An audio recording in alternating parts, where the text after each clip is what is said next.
Well, my friends, how are you doing? Welcome to PMP 2024 Live. It's always a pleasure to be with you, those of you who are on the journey to getting certified to being a PMP. And for those of you who are already certified, I'd like to say a massive congrats to you. Really excited to be able to meet with you once again. So don't be a stranger. Let me know where you're calling from or where you're listening to me from.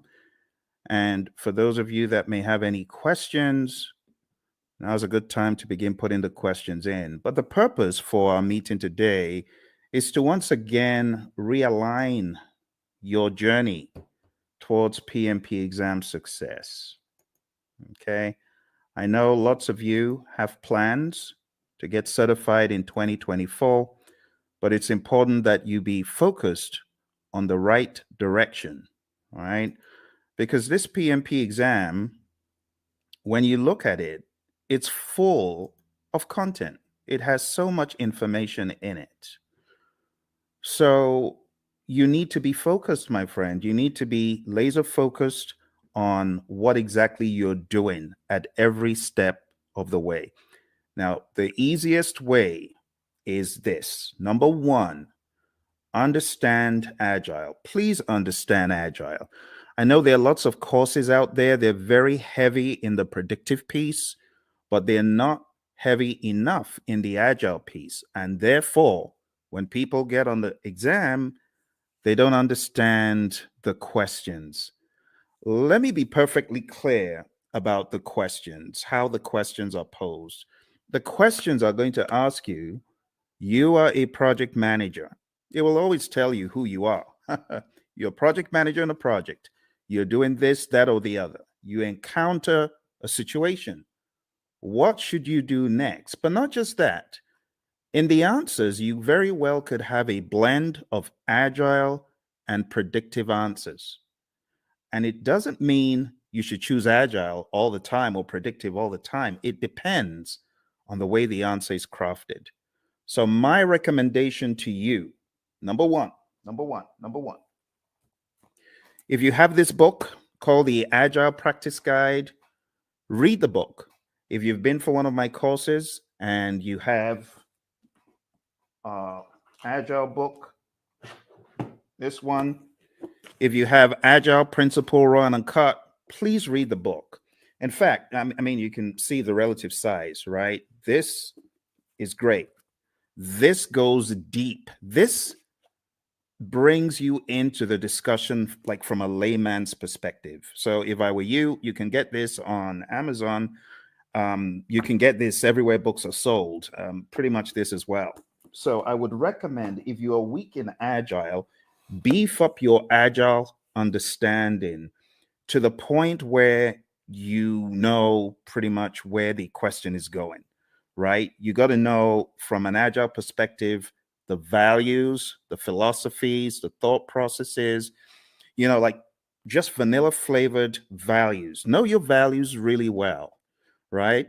Just know through this work, we've come to value individuals and interactions over processes and tools, work in product over comprehensive documentation, customer collaboration over contract negotiation, responding to change over following a plan. And even though there's value in the items that we just kind of discredited, we value the items on the other side more. That's what you need to be thinking. Then you go over to the principles. Okay. So I'm going to walk you through a little bit of Agile tonight, just to make sure you're on that wavelength. When I'm done with Agile, I'm going to tell you what next to do with Agile. And then I'm going to go into the predictive and then the hybrid. So this is probably going to take about an hour. We might be fortunate to get done quicker, but I want us to jump straight into the discussion because there's a lot for me to show you in this world of PMP. And this first piece is a slice from my course that I call Agile for Practitioners. My buddy Roy and I put this together, and it has helped PMPs across the world ace their PMP exam. So I'm just going to give you a quick little slice of Agile for Practitioners tonight. Let's jump straight into a few little introductions. So that's me. That's your buddy Phil. And I got certified in 2005. And since I got certified, I've been helping people across the world come from an engineering background. I'm one of those who escaped, who ran away and went into a different world of project management, trained many organizations, as you can see on the screen, many government entities, and so on. But let's jump straight into why agile. Why agile? I like this quote from Leon Meganson. It says, "It is not the strongest of the species that survives, nor the most intelligent, but the one most adaptable to change." It's all about adaptability, my friend, isn't it? You might recall on page 14 of the Agile Practice Guide, the Stacy model. Stacy model is a great representation of different spectrums where you can be either in an agile setting or in a more simple predictive setting. The summary is you don't have to be agile in practice every single project. For example, you don't have to use Scrum on every single project. You don't have to use Kanban on every single project. Imagine a nuclear plant shutdown. You can't do that saying, we're going to do everything entirely agile. Heaven forbid. You got to be predictive in some instances. And that's why we have the simple zone where we are close to agreement in the requirements and close to certainty as far as the technicality. So we've already gotten that out of the way, right? There's that understanding. Now, taking it up a notch to help you with your philosophies, the idea is in the world of project management, which of these is most important every time? If I asked you to select three things, just three things that you feel are mega important every time, what would they be? Would you choose time? I'm curious. Why don't you chat into me and say, "Hey, Phil, this is what I think. This is what I think is most important on projects all the time." You want to try that? Go for it. Go for it. Go for it. Tell me, what do you think is hyper important? Three things, if you're going to choose three out of these. Any ideas? Is it schedule? Is it budget? Is it scope? Is it customer needs? Is it quality requirements? Or is it team satisfaction? Which three? Chat into me. I'm waiting for you, my friends. I'm waiting. I'm waiting. Come on, you're project managers, right? So you already know the answer to this, hopefully. Which would you choose? Which would you choose?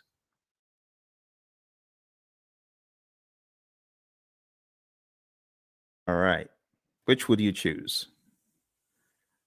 Everyone's trying to be all cute here. All right. Well, what I would choose is probably not the first one because delivering on schedule, if I don't deliver quality, is going to be frowned on. Don't you agree?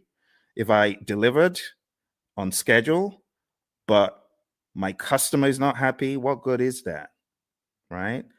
What about delivering on budget? You deliver on budget, but your customer is not happy. You got issues. You see where the train is going now? So, in order to answer this question, you need to ask, what about the customer? That needs to be actually one of the first things, but it's not the first thing that you think about. You know, the very first thing you should think about? The very first thing you should think about is the restaurant analogy. Have you ever been to a restaurant and you made the mistake of being mean to the waiter and they're going back there and you're wondering, oh my goodness, I shouldn't have done that. Who knows what they're going to do to my food? Has that thought ever crossed your mind? Well, it's the same thing when it comes to the world of project management. Because if you are not satisfying your team members, the likelihood is your customer may not be satisfied because the team may not put in their best. But if your team is satisfied, and I'm not talking salary now, I'm just talking being mindful and being empathetic and ensuring that the team has what they need. You know, the Agile Manifesto talks about giving the team the environment and support they need.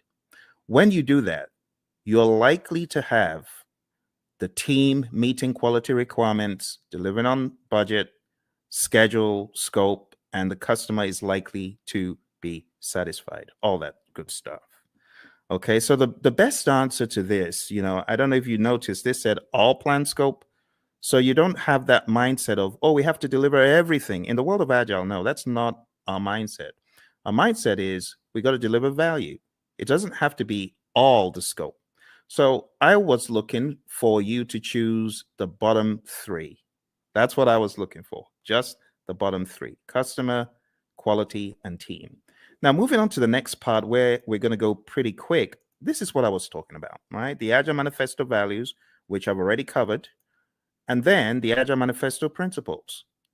I'll just summarize them. Number one, customer obsession. Number two, welcome changes, even late, for the customer's benefit. Number three, deliver working product frequently. We want this to be shorter than 2 months because things change rapidly. You want feedback. You want to put it back into production. You want customer engagement. If it's far beyond 2 weeks, your customer may be disengaged. Number four, business people and developers working together daily. Number five, building projects around motivated individuals. I mean, that's common sense. No one wants to build a project around a demotivated team, right? Number six, face-to-face conversation. Now, this is very debatable because today everyone's on Teams, everyone is on Zoom. So, when it comes to efficient and effective, we got to be careful in 2024. But for the sake of your exam, just go with number six as it's written. Number seven, working product, the primary measure of progress. In the world of Agile, we don't do all those percent completes and statuses, right? In this world, Agile processes promote sustainable development. I call number 8, don't kill the team. The don't kill the team principle. Number 9, continuous attention to technical excellence and good design enhances agility. Number 10, keep it simple, sir. Keep it simple, sister. Number 11, the best architectures, requirements, and designs emerge from self-organizing team. Just leave the team alone. Let them do their stuff. You hired adults. You hired experts. They'll get it done better than when they were meddled with. And number 12, at regular intervals, the team reflects on how to become more effective. They tune and adjust their behavior accordingly. Doesn't always have to be the retrospective. This could be just a way of life, a day-to-day philosophy. And that's the Agile Manifesto. You do really need to know this well before you exam, okay? Now, let's go a step further. There is one more thing in the world of Agile that I like showing, and that is a difference between the predictive thinking, which is encapsulated on the screen right here. You can see in the traditional world, scope is fixed, but in the world of Agile, what happens? We flip the triangle on its head, and scope is now flexible, right? What is fixed is we have a fixed time box, that's schedule, and then we have a fixed budget, team size. So don't forget these core things about the world of Agile. Finally, before we get out of Agile, I just want to remind you, because I know a lot of people fight this one. The most popular Agile framework is Scrum, okay? If you haven't read the Scrum Guide, you should. Go to scrumguides.org, download it, read it, right? Scrum is a lightweight, easy to understand model. It's based on 3 pillars of transparency, inspection, and adaptation. This is a sequence of activities. What happens? Number 1, we have a product backlog, and it's a list of all the things our customers want. Then we have an event. It's called sprint planning. Sprint planning is where we meet to decide what we're going to get done in the sprint. As a result of that meeting, we get a sprint backlog. Once we get our sprint backlog, we then have our marching orders. We are already in the sprint, technically, once we start the sprint planning event. But the next event that happens is the daily scrum. The daily scrum is something that we do every 24 hours. Don't say, oh, we do a weekly daily scrum. No, that's not a daily scrum. It has to be daily. So the daily scrum is where the team meets. They meet as a sync up meeting. It is not a status meeting. Please don't choose that on the exam when they give you the trick question that says the daily scrum is a what? Don't choose status meeting. It's not a status meeting. It's a planning meeting. It's a sync up meeting. There's a difference. So it's not status. Don't think status. We could either answer the 3 questions, and with a mature team, you don't need to pass the mic around. They know what to talk about, right? But some teams prefer to not answer the 3 questions. They prefer to walk the board or just do some other configuration, right? Some very mature teams, they may not even walk the board or answer the 3 questions. But for the sake of your exam, understand that the 3 questions is pretty staple, and then the walking the board. It's talked about in the Agile Practice Guide, okay? Then the sprint, how long is a sprint? 4 weeks or less in the world of Scrum. In the middle of the Scrum, a lot of teams these days, and I really want to call your attention to a very subtle fact regarding your exam. I'm going to have to go to that book again. And it's a good book, actually. It's not a bad book. It's the Agile Practice Guide. So let's go to the Agile Practice Guide, okay? So looking at the Agile Practice Guide, I want to point out to you that there are a number of things the PMI accentuates on page 50 forward. Okay, so you do need to read PMI's account, because in the Scrum Guide, you don't have any talk about the event called backlog refinement. In fact, in the Scrum Guide, it's looked at as everyday life for the product owner. But in the Agile Practice Guide, it is called out specifically on page 52 in the Agile Practice Guide. And it just reads, in iteration-based Agile, the product owner often works with a team to prepare some stories for the upcoming iteration during one or more sessions in the middle of the iteration, okay? So this account is about 2 paragraphs, but you don't find this in the Scrum Guide. You should pay attention to backlog refinement. You should pay attention to PMI's account of Agile, PMI's account of all things that are on the exam, okay? So even though backlog refinement in this image I've graded because it's optional, you should, as a PMP candidate, be aware that PMI has 2 full paragraphs. It says there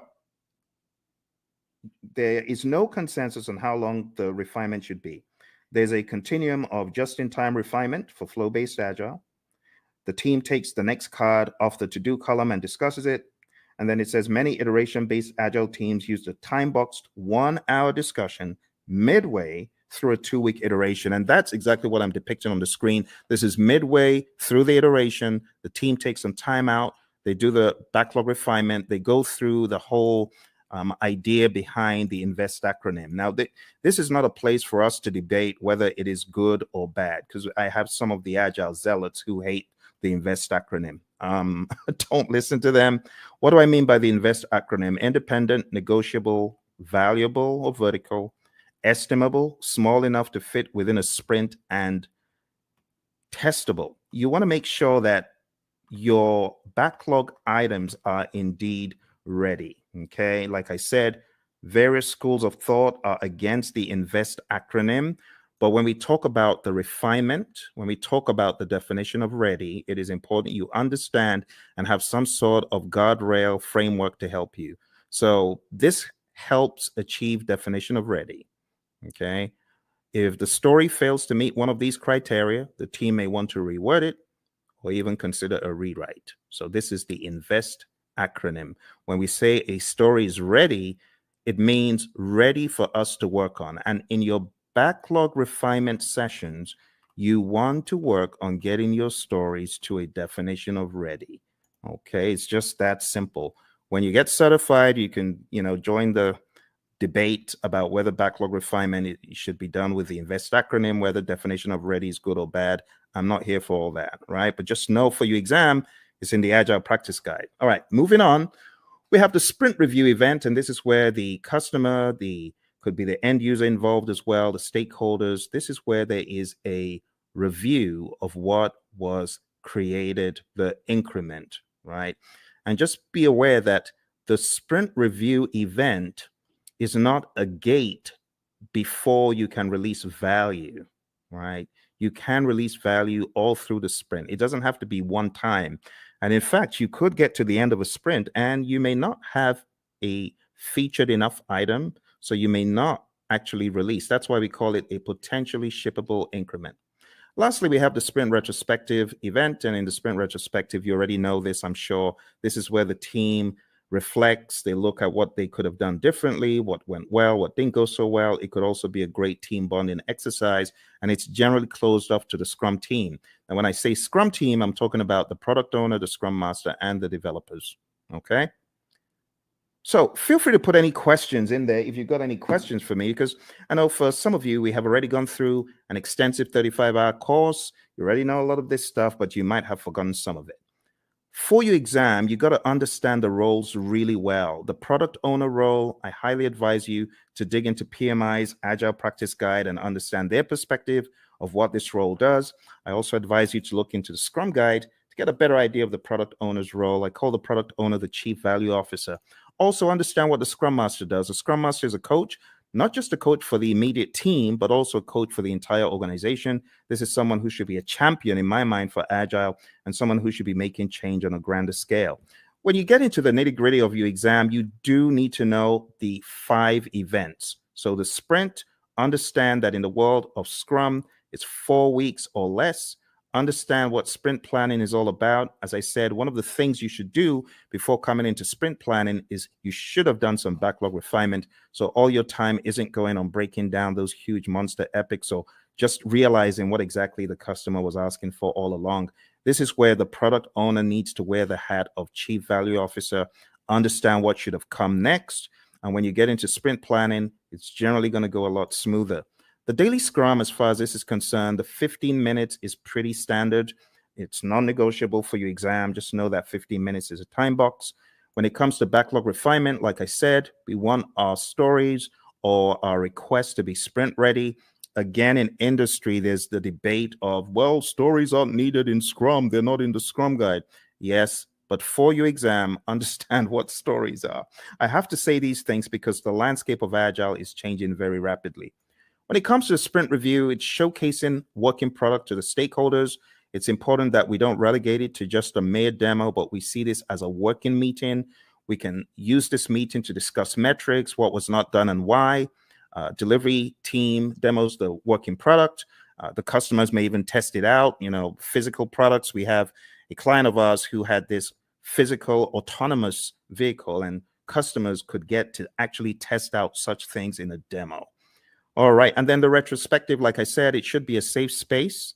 You want to understand what worked well, what didn't work well, and you could have some items that you take back to put into the product backlog for the next sprint so that you can improve on those items. But this is not mandatory. It used to be, but it's not mandatory anymore. Okay, a few quick memory joggers.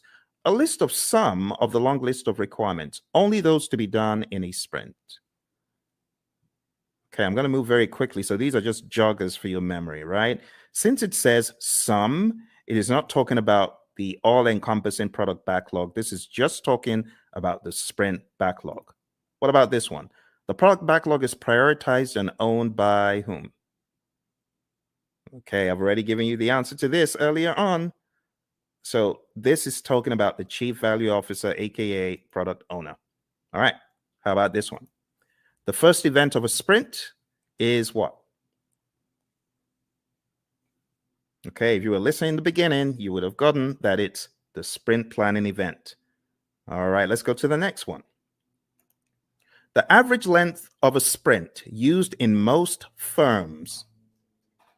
If you use the world of Agile philosophies in your firm, you probably know the answer to this one.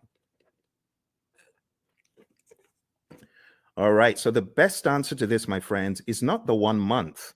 I said 4 weeks or less, but in industry, the sweet spot is 2 weeks. All right, let's move on to the next one.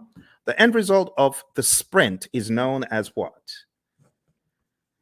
What do you call the end result of the sprint? All right, so I've abbreviated it because I really want you to think. I really want you to be on your toes thinking about, okay, what are we talking about here? So here we're actually talking about the increment. Now, you can eliminate 1, but you're left with 3. It's definitely not the Project Management Institute. So the best answer that I would have expected you to choose is potentially shippable increment, PSI. Majorly because it may not be featured enough. All right, so PSI is the answer to that one. Okay, PSI. Okay. Next one, a daily scrum is what? What is a daily scrum? Is a daily scrum a planning meeting, a status meeting, a phase gate, or resolution meeting? Hey, Lawan. Lawan, good to see you. Lawan is one of our PMP gurus. She's already certified. And Lawan's got some other certificates, haven't you, Lawan? So very nice to see you. Nice surprise. What are you working on now that you're a PMP? Tell me what you're working on. I'd love to know. All right. So the daily scrum, Lawan said it's A, and she's correct. It's a planning meeting. We don't want to think of it as a status meeting. That will be an immediate 0. So don't do that. All right. Next one, priming the backlog and preparing it for the next sprint through discussions and reprioritization actions is what?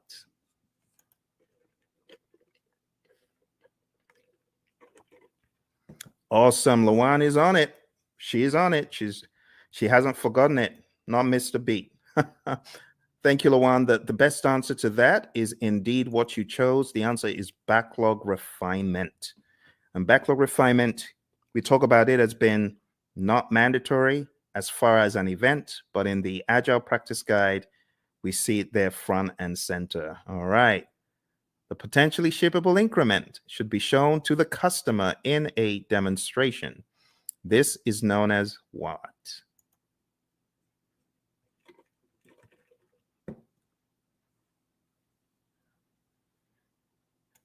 All right. So even though we call it a demonstration, it's not just that, but the best thing that we were looking for here is option C, sprint review. Now, again, just so you know, there's a lot of controversy in the world of Agile and Scrum when you call the sprint planning or sprint review or sprint retrospective a ceremony.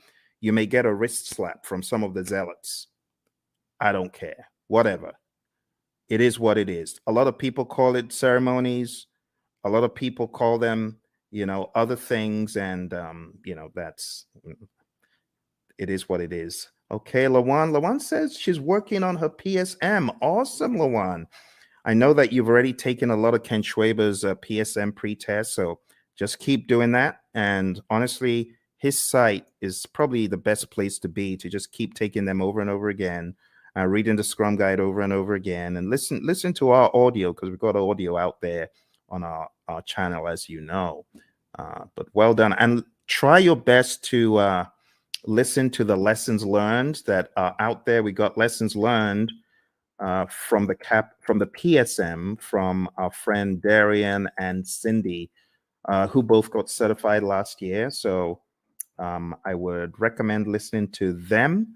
I am going to put a link in the chat right now so that you can go listen to that episode. You can go listen to that episode and get some wisdom from both of them. They both got certified less than a year ago for the PSM. All right, well, let's move on to the next one. The Scrum team should spend time in self-reflection and checking itself for optimization and improvements. This is known as what? Another very easy one. You're welcome, Lawan. All right, another very easy one, very easy. Obviously, you know what we're talking about here. We're talking about the retrospective. Brilliant. All right, another thing that you should be aware of is just the terminology when we go through the product backlog. We have different terminologies. We have the product itself. We have the epics, features, stories, and tasks. And I just use a silly little mnemonic. I just say Phil eats fries sometimes on Tuesdays. It's my mnemonic. You can use that to remember. And here's an example of how the backlog could be broken down, right? Epics, huge chunks of functionality. Features, a group uses stories together for release. It's a sensible way of releasing stuff, release like stories. And then we have tasks, which are not in the product backlog, by the way. At best, these would be in your sprint backlog, but you have a lot of mature teams who don't even put that level of stuff into their backlogs. So at the end of the day, you would have a breakdown that looks something like this, right? You would have the product broken down into epics. Here's an example of PBIs for a website, and I will zoom in so you can see the intricacies here. So it looks very much like a work breakdown structure, but don't get it twisted. It's not a work breakdown structure. This is a product, right? Product breakdown. It is not a work breakdown. Okay, so this is the general idea. epics, features, stories. You can see we have the core website functionality broken down into the UI, and then that broken down progressively into more levels of detail until we get to a task level. Okay, and then here you can see the UX, content and user experience broken down into smaller pieces as well. Those would be at the feature level, and these story level, ultimately the task level. And we don't want to make this a religious thing you do in the world of Agile. It's not. It's just logic on how you break down your backlog, right? So your product backlog, you have big boulders, big chunks. Here's the general idea. When you're working on your product backlog, it's like an iceberg, right? You got this big old iceberg at the bottom. You got to break the iceberg into smaller pieces. And those smaller pieces, that's what floats up to the top. And that's what gets done. If the product owner, of course, is thinking properly, that's what should happen first. Okay, the next big difference that I want to point out is the difference between the definition of ready, which we talked about earlier. Go listen to it if you didn't, and then the definition of done. Definition of done is an agreed upon set of items that must be completed before an increment is considered complete. Do not mix this up with the acceptance criteria at the back of the card. The acceptance criteria, of course, could be one of the items that we are looking to be complete, looking to have met the requirements. But at the end of the day, the definition of done is not just one thing, it's a number of things. And it's on a case-by-case basis, depending on your industry and depending on your unique situation. But just remember that the definition of ready and the definition of done are different things. What drives Agile is a concept of value delivery. So you want to make sure you're delivering value to your client. Value should be the number one thing. Another thing that we joke about in our class is the concept of food, because we know people love food. But imagine if you went to a five-star restaurant and you wanted the dessert and someone said, no, you can't have the dessert. You got to eat the greens. Well, as an adult, you can appreciate that. But what if you were a kid? You wouldn't. In the same token, our customers, they have things that are near and dear to them, like dessert. And we say, give them the value they want first. Don't withhold the value from them. Because they won't be happy if you withhold the value from them. If you gave them the value, then they understand you get them, right? You totally get them. So how do you order the backlog? The different ways of ordering the backlog, but one of the philosophies is to understand the concept of doing the big, hairy, audacious things first, right? The high risk, but high value. So always think, what is high risk? What is there a high risk and a high value on in this project? If there's a probability that you won't get a high value item done, that could be bad. So what should you do? This is just basic project management common sense. Do the riskiest stuff first. And if you do the riskiest stuff first, there's a likelihood that you will at least get them done. If you don't do the risky stuff first and you do it last and then you don't get it done and the time box is over or the number of iterations you promised is over, that's no good. So we often say high risk, high value first, low risk, high value next, low risk, low value next. And then why do you even want to do those in the top left quadrant? Why do you want to do high risk, low value? It doesn't make sense. There's so much risk in it. Low value, it could actually tank the entire project. All right. So we're not saying this is the only way to think, but we're saying start off by looking for the high value stuff and then look for the riskiest of the high value stuff.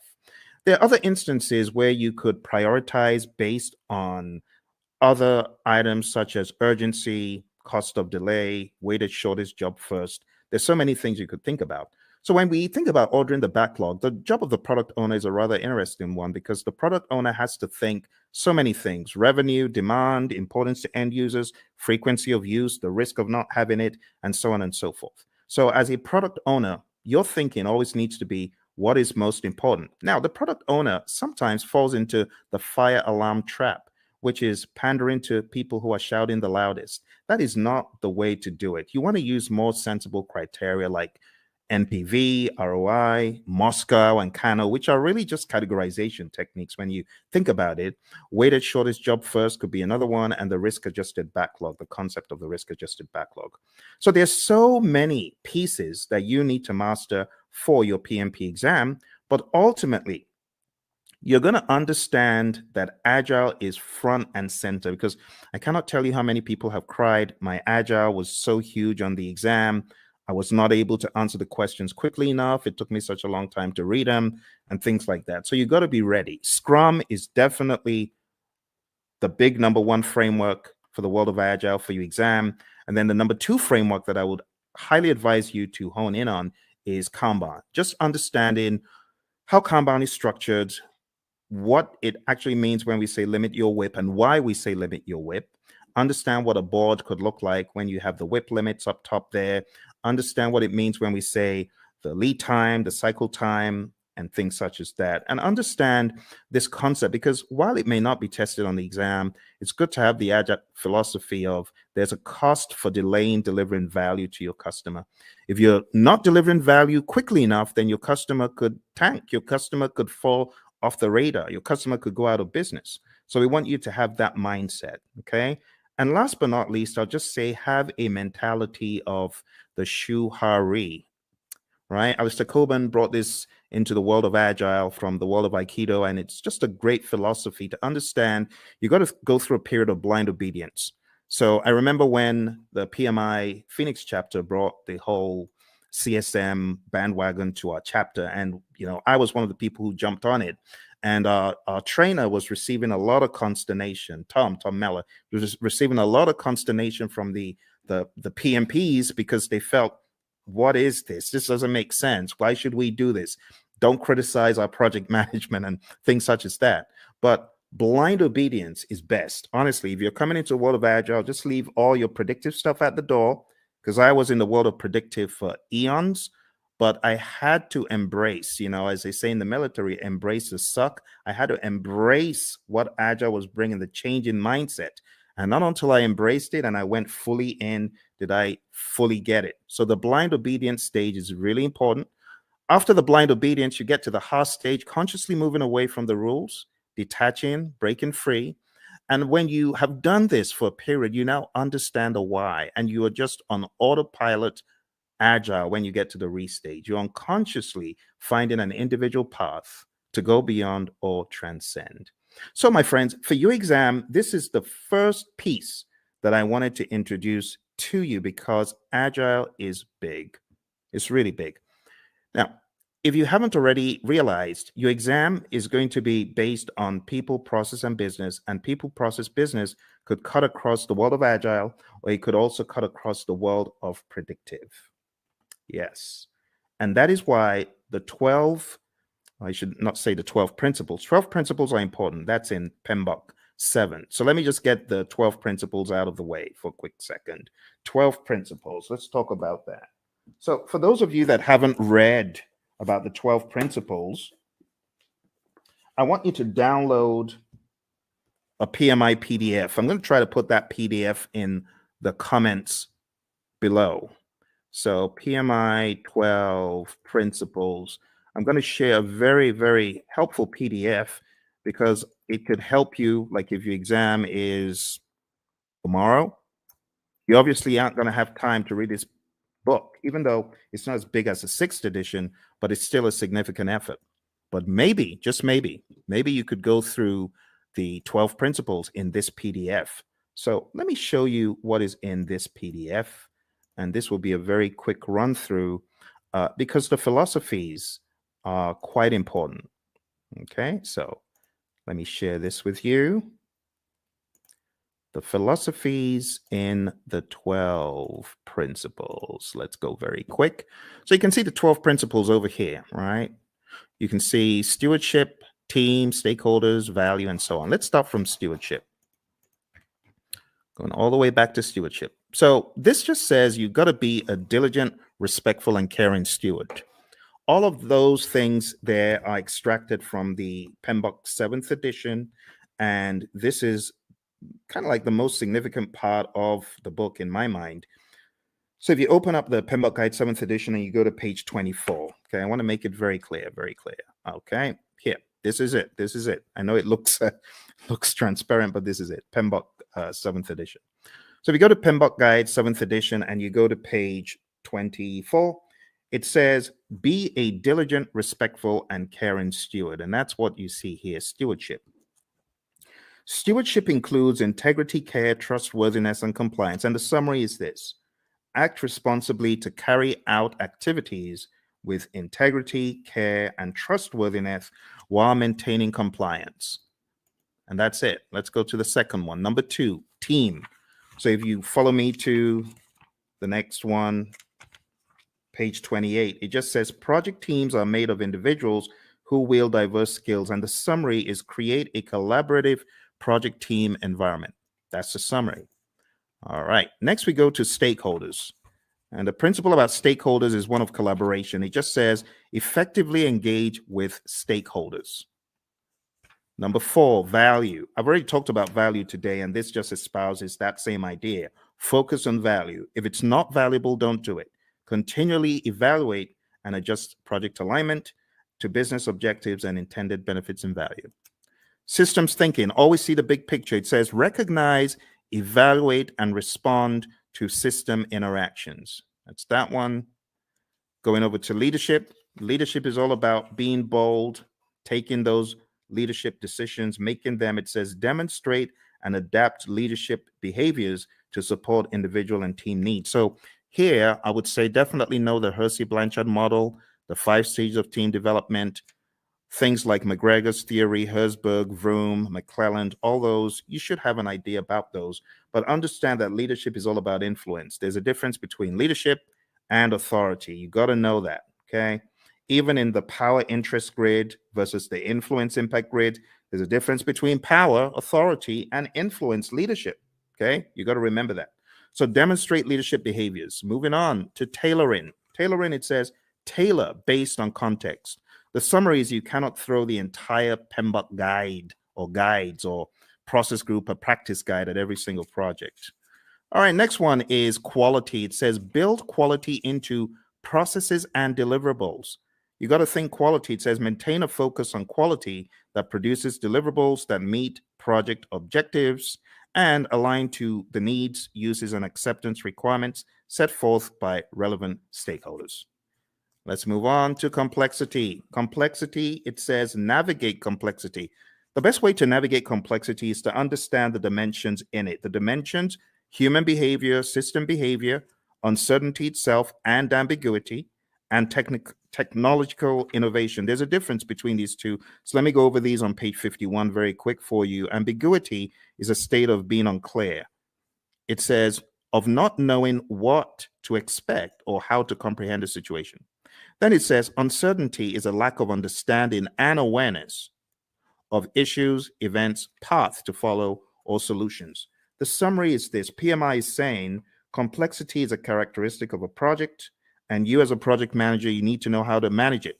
How do you manage complexity? Let me take you back in time to the Stacy complexity model, remember?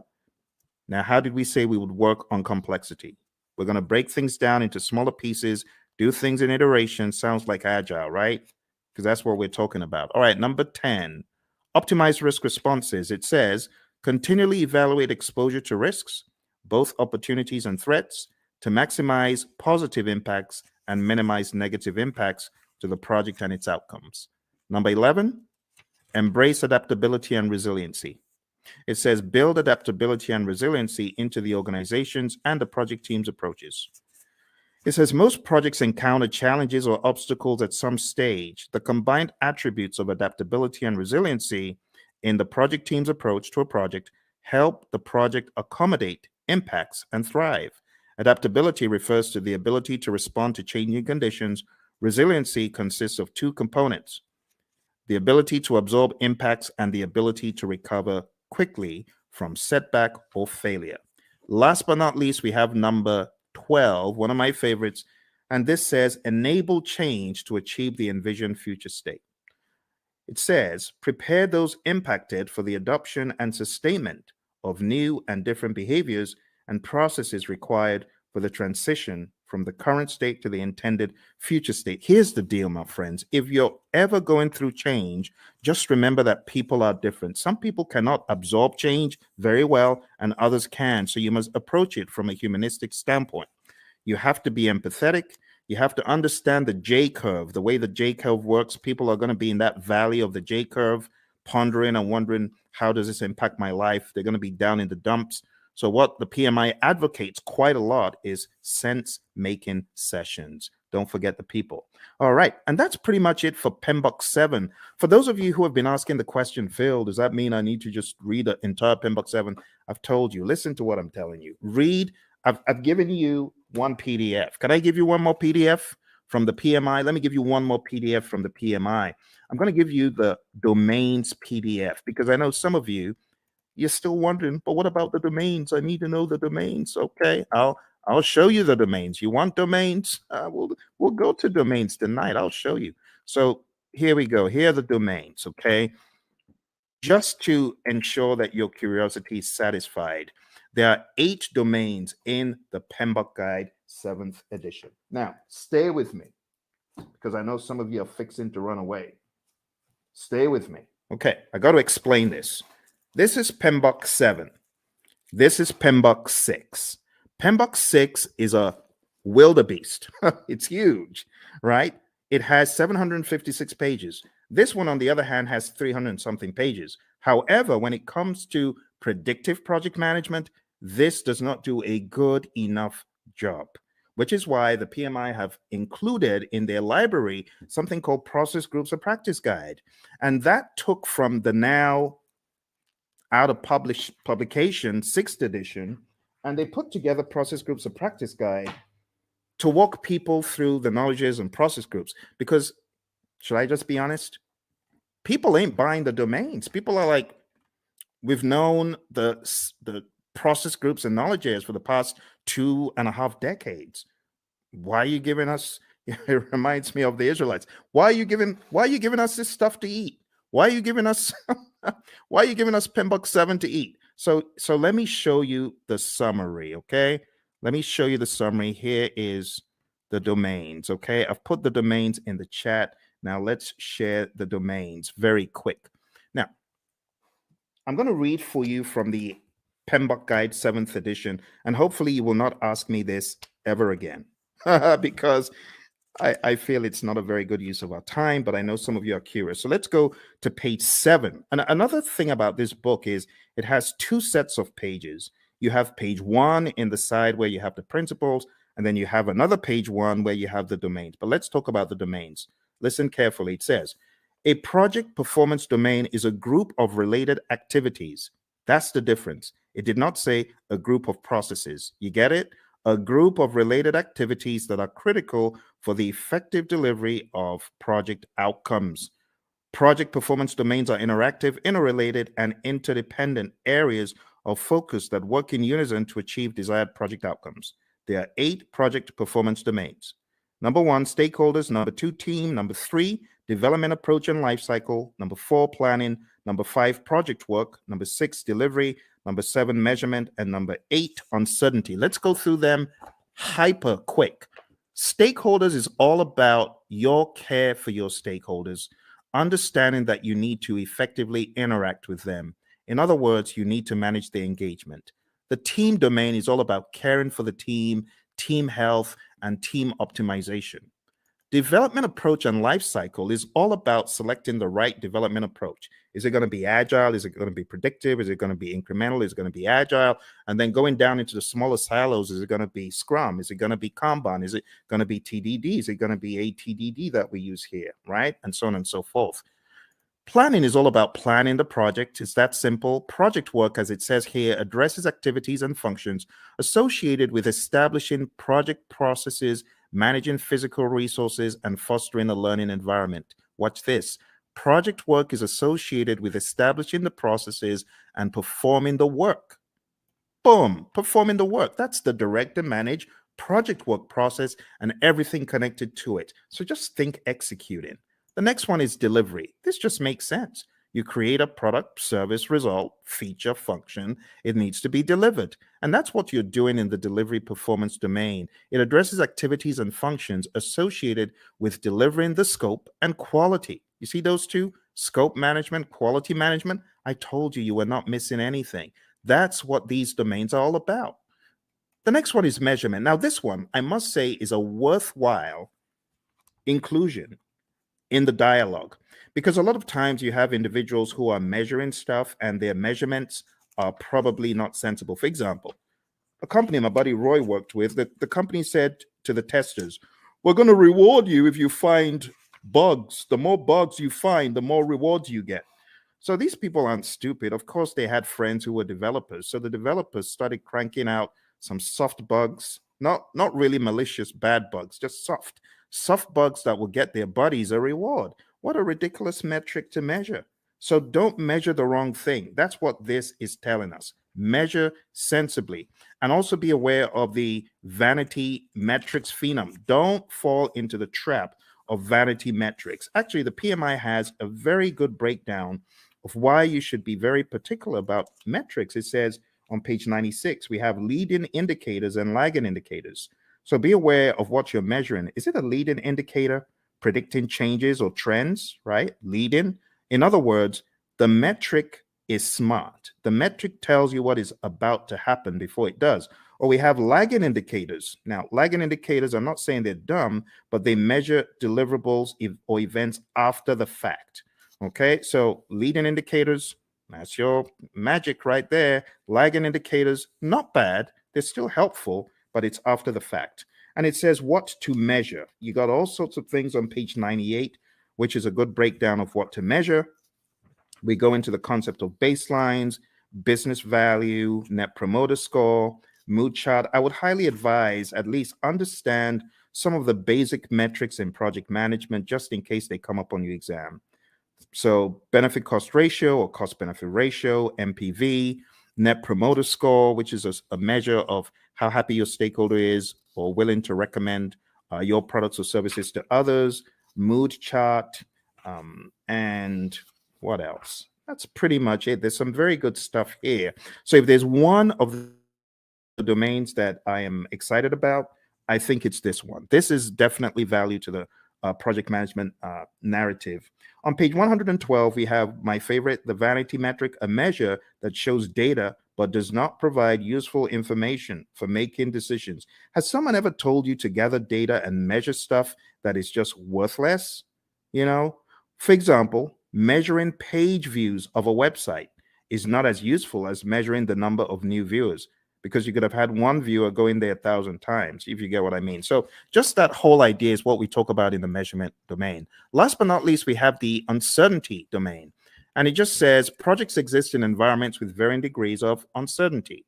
In that vein, the project manager needs to have a plan, a mousetrap for how to measure the usual suspects. There are 5 of them. Uncertainty, a lack of understanding and awareness of issues. Ambiguity, a state of being unclear. Complexity, a characteristic of a program or project or its environment that is difficult to manage due to human behavior, system behavior, and ambiguity. Volatility, and then risk. And honestly, that's it. That's it for your 8 domains. We don't really have to go any further. It would be a waste of time. Now, if you have any questions, I would love to answer your questions. We're going to be hitting about an hour very soon. But before we jump off the call today, there's one more thing that will be in order. And what I want to do next is just talk about the world, deeper world, the deeper world of project management by going into, it's the grid. The grid, everyone's like, oh my goodness, not that again. This grid is very important, my friends. It's important for your project management journey. I know a lot of people are not very keen on it, but trust me, you need this. You really need this. You really need this thing I'm about to show you. And it's the 5 process groups and the 10 knowledge areas. We have to go through it tonight. I couldn't let you escape without it. So I would like for you to get a pen and a paper. It's going to be a worthwhile experience. It's going to be good. Let's work on this together. And as I go through it, I want you to ask any questions. Okay, if you have any questions, now would be a great time to ask them. So in the world of project management, according to the PMI, way back in time, there are 5 process groups of project management, and they're just 5 buckets. I just call them buckets of things that need to be done in order for us to get project work done. And when I say project work, I'm talking more about the work that the project manager and the team are going to do to manage the project. You see, there's a difference between doing the work versus managing the project. You hear the PMI talk about a product life cycle. That's all about doing the work. But then there's talk about a project management life cycle, which is really code for the process groups. So if you're taking this exam, what is going to help it become easy for you? I heard this again from one of our latest PMPs. Shout out to Lily, who got certified about 4 days ago. She said the same thing. This will help your exam. Highly recommend that you watch this over and over again and you work with me. I am going to be typing in all of the process names and I'm going to be explaining them to you. All right. So why don't we get started with the first area of knowledge? Because we got, I prefer extra money in cash at the top, or I prefer eating mangoes chilled. And then we've got, I saw 6 chipmunks quietly roasting coffee, reading poetry stories. Or I saw 6 Cubans quietly rolling cigars, really puffing smoke. You choose whatever one you want. As long as you remember the 10 areas of knowledge, I'm good. Moving into each one, we have the very first, which is integration. I'm going to be making them a bright yellow as I go through. Hopefully I remember to be consistent with it. And in that way, you'll know which one we're on, okay? So right now, we're going into integration. Let's make it a bright yellow. All right.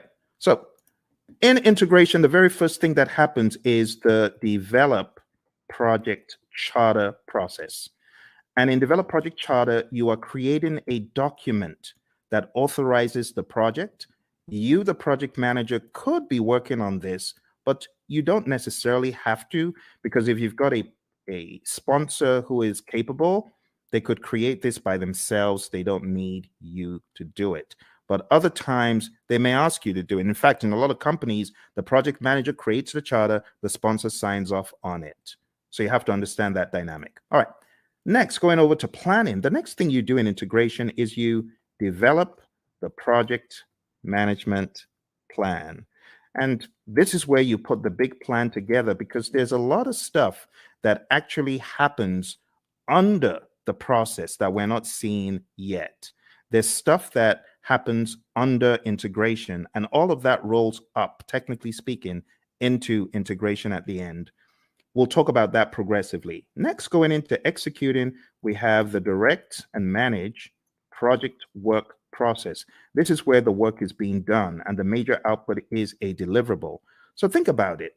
Everything that you're doing in project management, whether you're making a chicken sandwich or whether you're working on software or code or whatever, you will have the time when you need to do the work. And direct and manage project work is where the project manager is helping by directing and managing what needs to be done. Okay.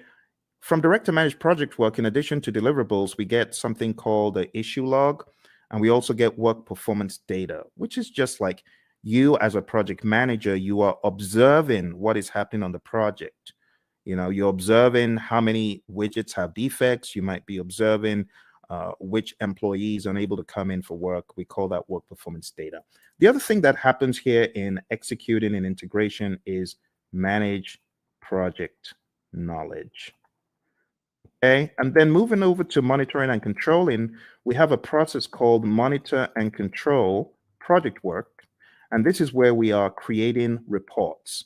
We call them work performance reports. And the reports help understand the status of the project and so on.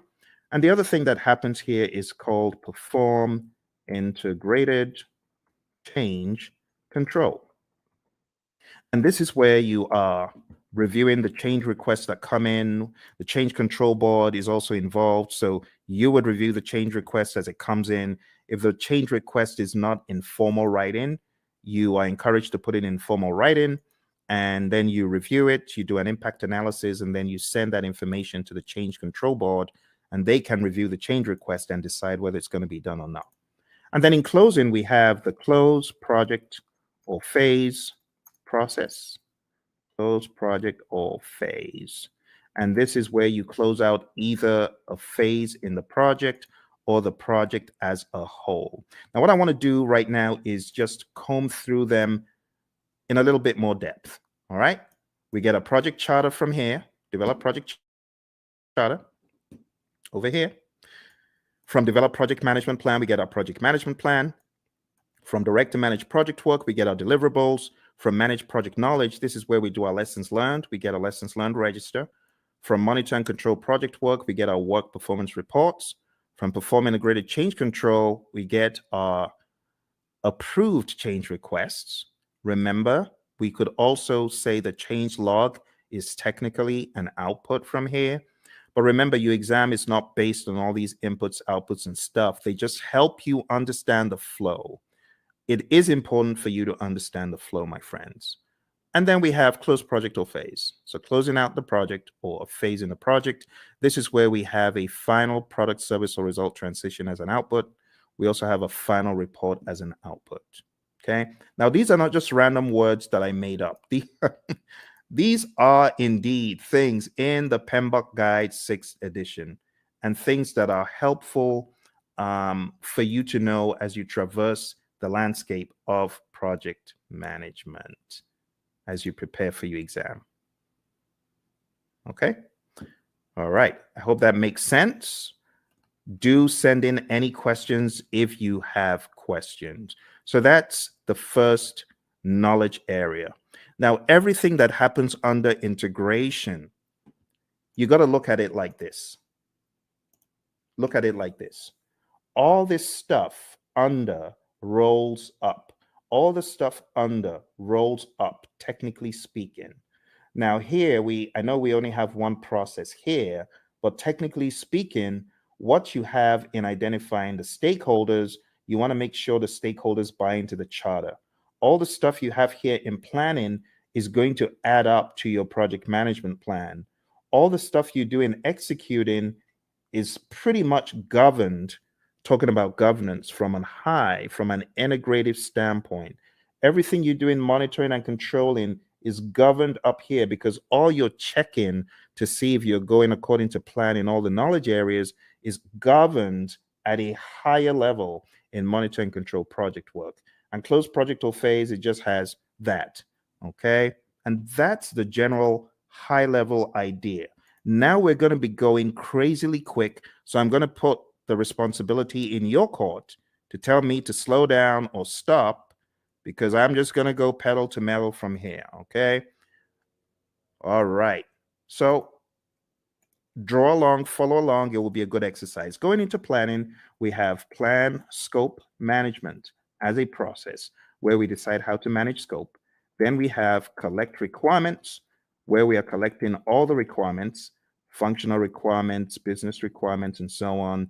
Then we have the define scope process, where we create the project scope statement, which has all the inclusions, exclusions, detailed deliverable description, and so on. Then we have create WBS, which is where we create the work breakdown structure.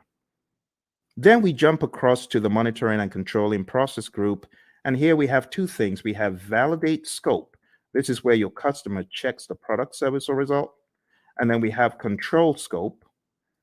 And this is where you, as a great project manager, you're controlling the scope, making sure people aren't adding extras. Okay, good. Let's move into schedule management. In schedule management, the first thing that we have here is plan schedule management. Plan schedule management is where you create a plan for how to develop and manage the schedule. Then we have define activities, where we list out the activities that need to be done. Sequence activities, where we put the activities in order of occurrence. And estimate activity durations, where we decide how long each activity will take. And then we have develop schedule, which takes everything into account. And voila, we have our final schedule, right? We also from here have our schedule baseline. Just to make sure you understand the difference, There's a difference between having a project schedule, which is a living, breathing schedule that you update just sensibly as a project manager, versus the schedule baseline, which is a particular version of the schedule etched in stone. So there is a difference between the schedule baseline and the project schedule, and it helps to know that. Last but not least, on the other end of the spectrum, we have control schedule, and this is where we ensure that our schedule is going according to plan. Okay? Be sure to ask any questions. If you have questions, I will be moving a lot quicker from here. Going into scope, we have three things we do. Three things in planning and one in the monitoring and controlling section. Here we plan cost management, and that's where we plan how to manage cost. Then we estimate costs. We estimate the cost for each line item, each task. Then we have determine budget. And this is where we roll all the task costs to a final total amount. And then lastly, here we have control costs. And this is where earned value lives. Now, when I say where earned value lives, this is where we use the earned value metrics. The earned value metrics could help us see trends where we're likely to end up, or previous performance across schedule and cost and even scope. Just remember for your exam, you need to remember SPI, CPI, CV, and SV. You need to remember that they all start with EV. They all start with earned value, right? That's an easy way of remembering. If it's a variance, what do? You subtract. If it's an index, what do? You divide. So that's another quick tip. And then if it's schedule, then if it's schedule performance index, plan value is the other thing. If it's schedule variance, plan value is the other variable. If it's cost related, actual cost is the other variable for cost performance index and cost variance. Okay, so let's zoom into that for the sake of those who may have forgotten. The big thing for your exam is really knowing what does SPI mean if it's 0.4, or what does CPI mean if it's 0.4. Anything less than 1 is bad for the indices, right? Greater than 1 means you're doing better than projected. Anything less than 1 is bad. Equal to 0 means you're equal to 1, I beg your pardon, for the indices means you're right on target. For the variances, if it's 0, it means you're on target. So if you have a 0 variance, that's good. If you have a negative variance, that's bad. If it's greater than 0, like if you have even a $5 cost variance or schedule variance, that means you are actually better than planned. Okay, so those could help you in your recall for the exam. I'm going to put them over here. I'm going to make them a little bit smaller because they're not really a process. It's just something to remember. All right, let's go over to quality. So in quality, we have plan, quality management, and we have manage quality, where we are actually carrying out our quality audits, manage quality. And last but not least, we have control quality. And in control quality, this is where we are actually checking the product, service, or result. Okay. For those of you just coming, we're doing an end-to-end coverage. It's a very rapid means for you to catch up on the PMP. Once this live stream is over, it is likely you will not see the video because the video will be pulled down. You won't see this video once it's over. So if you know you're not able to stay, unfortunately, you will not see this video afterwards. All right, let's come out. Let's go back in. All right, there we have it. So we've got plan quality management, manage quality, and control quality. Moving on to the next thing we're talking about, we're going to talk about resources. Moving on to resources, we have 6 things here. We have plan resource management. We have estimate, activity, resources, and those two happen in planning. In executing, as far as resources concerned, we have acquire resources, we have develop team, and then we have manage team. And what are the differences? In develop team, this is where our team goes for team building, They get trained, they get educated in project affairs if they need to, or technical things. And then in managed team, this is where we give the team feedback. And last but not least, here we have control resources. All right. If there are any questions whatsoever about what you get out of the processes, please ask. I know I'm going pretty quick because I have so many videos about this stuff on the channel that I'm expecting that you might have maybe even already gone through some of those. Okay, let's go on to the next one. Next one is communications. And in the communications knowledge area, you're going to do three things. You're going to plan communications management. You are going to manage communications. In other words, you're going to communicate. This is where you're going to distribute information to people. This is where you could have reporting done in meetings. And last but not least, we have monitor communications. Okay. Again, I want to encourage you, if you haven't mastered this, this is important for your PMP exam. I know some people feel, oh, this is old stuff. Trust me when I tell you, I cannot count how many people I've heard from that this helped them put the big map together. So I really want to stress, if you haven't mastered this, please spend some time in doing so. Okay. All right. Let's make these a little bit smaller because we got a really big one coming up. We got risk. Risk is a significant beast. It's very, very big. So let's go on to risk. And risk starts off, as usual, with plan risk management. This is where we create a plan for how to manage risk. Then we identify the risks.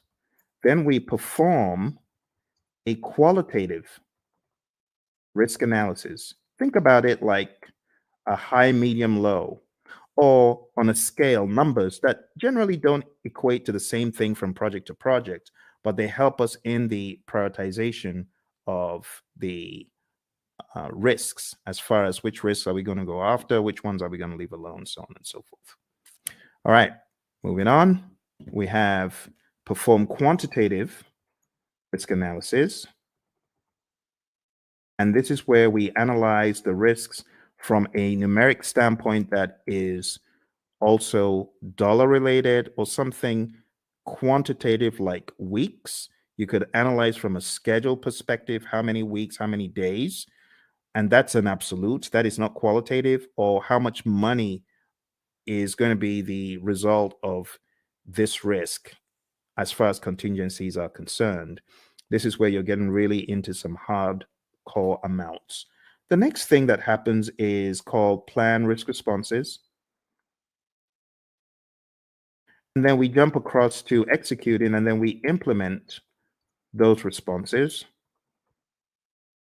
Okay, and last but not least, we have monitor risks. Now, when it comes to plan risk responses, again, I'm going to take some time out to talk about the A team, not Mr. T and the A team, but avoid, transfer, escalate, accept, and mitigate. Okay, so these five are your approaches for negative risk or threats. We also have another 5 for positive risk or opportunities, and I'm just going to put them here sneakily. I know it shouldn't be there, but I'm going to put them there because I want to share them with you. I call it EASEE, easy, right? Easy. It just stands for exploit, accept, share, escalate, and enhance. You got to know these really well. Look on the channel because I have videos. Avoid. Let me just blow this up a little bit so that you can see it a little clearer. Okay, let's blow that up. Okay, so avoid, and feel free to take screenshots. That's fine if you want to take screenshots, right? So avoid is avoiding the risk altogether, 100%. The risk doesn't happen or it doesn't impact at all. Transfer is transferring to a third party. Escalating is elevating the risk to either your boss because it's beyond your power or your authority, or you could escalate because it's affecting other parts of the organization. Accept is doing nothing. We have passive and active accept, and mitigate is reducing the probability or impact. On the side of the easy, which really should be here, but I'm just making this quick. The easy is for the positive risk. So you could exploit a risk that's 100%. That positive risk is going to happen, right? That's what we mean by exploit. 100% will happen. Accept is doing nothing. We have passive and active accept again. Sharing, again, same strategy as I said for transfer. You involve a third party. It could be a special purpose company. It could be a sister organization that you share the positive risk with. Escalate, again, escalating it to a higher power because it's beyond your project or because it's beyond your power. And then enhance is really just increasing the probability or the impact of the positive risk. All right, so that's risk, my friends. We are going pretty quick here, and we are going to be done before you know it. Let me go back and share the last pieces of information because we have just 2 more knowledge areas. Aren't you amazed at how quick that has gone? You know, in some courses, the entire 1 week is spent on that. They spent 5 days taking you through what I'm showing you in minutes. That's why you need to come to my course. Come to my course. I'll do a lot of time optimization for you. You want to join my course, go to hpmexam.com or go to tinyurl.com/elite PMP or tinyurl.com/elite CAPM. I'm going to put those links in the chat because I know some of you are like, how do I join your program, Phil? Well, you just need to go to Elite PMP. You can start studying with me tonight, like right away. You can start studying with me right now because if you sign up there, you'll be able to join immediately. It's on Udemy and costs 24 hours a day. You just decide when you want to join. And if you're getting ready for the CAPM exam and you're wondering how to get certified, you can join me on the Elite CAPM program as well.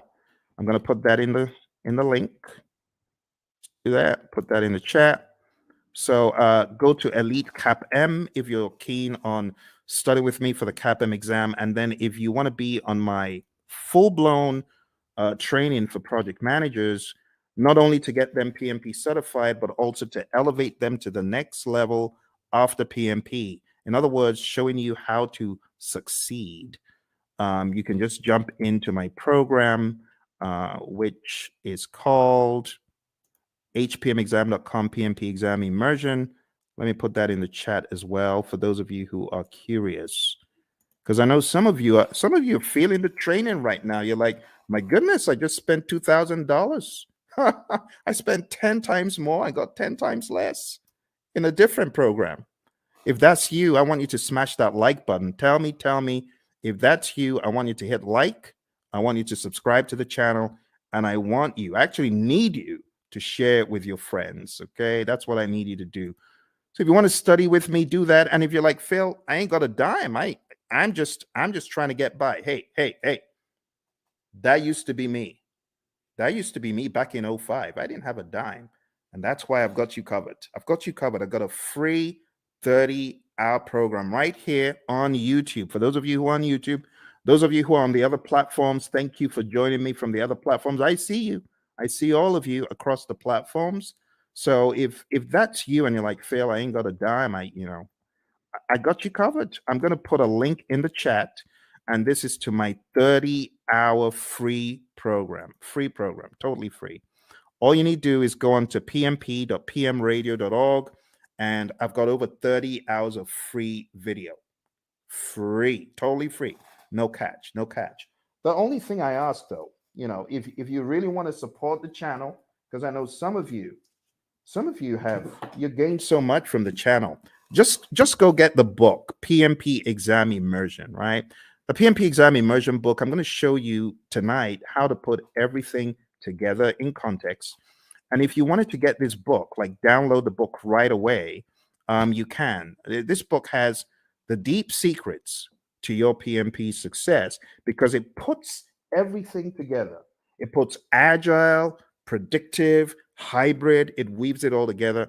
It's called PMP Exam Immersion, the book. So I know I have the course, but this is the book. And if you get the book on the link that I just shared, you'll actually be able to download a workbook.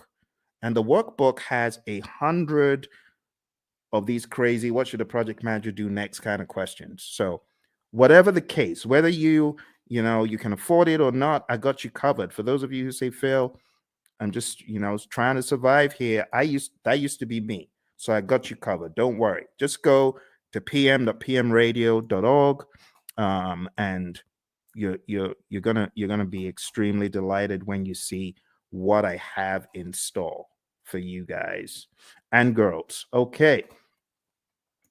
So let's jump into the final piece of our journey today, which is going over the last two. I'm going to make the others very small, just so that everything can fit on the screen. Okay. Some of these processes, they occupy a lot of space. I might be able to make a few of them bigger, like quality is actually not that much. And if you haven't gone through this rites of passage, well, I'm glad you're going through it right now. This is a brilliant opportunity for you to see how the entire table comes together. All right, so procurement. What do we do in procurement? Number one, we plan procurement management. Plan procurement management is where we decide, are we going to buy or not? Are we going to make or are we going to buy? If you decide to buy, then we go through the procurement process, the philosophies, right?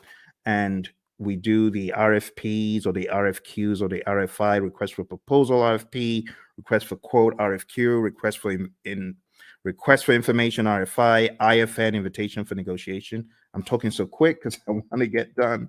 I want to get done. It's a weekend. It's a weekend. You see, the labor of love, your buddy Phil is here for you to help you. Because once I hit the road again, it's going to be hard for me to do these. And I hit the road very shortly. All right, conduct procurements is where you take a look at all of the proposals that were sent in and you select one or two, you award a contract, and then control procurements. This is where you are checking to ensure that the vendor, the seller actually did what they promised. You want to make sure that they are delivering. You want to make sure that they are on time. You want to make sure, as one of my students said, hey, my client just showed up and we do interior for airplanes and they just showed up to do an audit. That's control procurement. You want to make sure that the seller is really upholding the quality. And the funny thing is they weren't, because, some of these folks, they bring in, they want to show off to their friend, like, oh, you need to take a look at this aircraft that we're refurbishing. So unfortunately, on that day, one of them brought his buddies into to the workplace. Bad move because the customer showed up. All right, let's finish this off. All right, last but not least, we have stakeholder. So over here, we have identify stakeholders. This is the only one that you have in the initiating process group. And then we have plan stakeholder engagement. And then we have, after you've planned how to engage a stakeholder, then we have manage stakeholder engagement. This is where you're actually engaging your stakeholder, speaking with them, communicating with them, working with them. And last but not least, we have monitor stakeholder engagement. Okay. And my friends, that's it. I just showed you. Please give me a round of applause. Give me a round of applause, please, please, please. I think I deserve it because I've done what a lot of instructors won't do. I took you through the entire Agile curriculum. I've taken you through PMBOK 7, principles, domains, and boom, now I took you through PMBOK 6. PMBOK 6. Do you know how much time that would have taken to go through these books alone? Do you know what that would have taken? We went through this, we went through this, and we went through this. All in 1.5 hours. Please give me a round of applause. I need some likes. Like, please, please help me, help me. I know some people think, why is he asking for likes? I need your likes. I can't do this alone. I'm trying to help the world get PMP certified. You need to remember where I'm coming from. On my PMP exam, question 20, do you know what the time was? Question 20? I was 1 hour in to my exam on question 20. Think about it.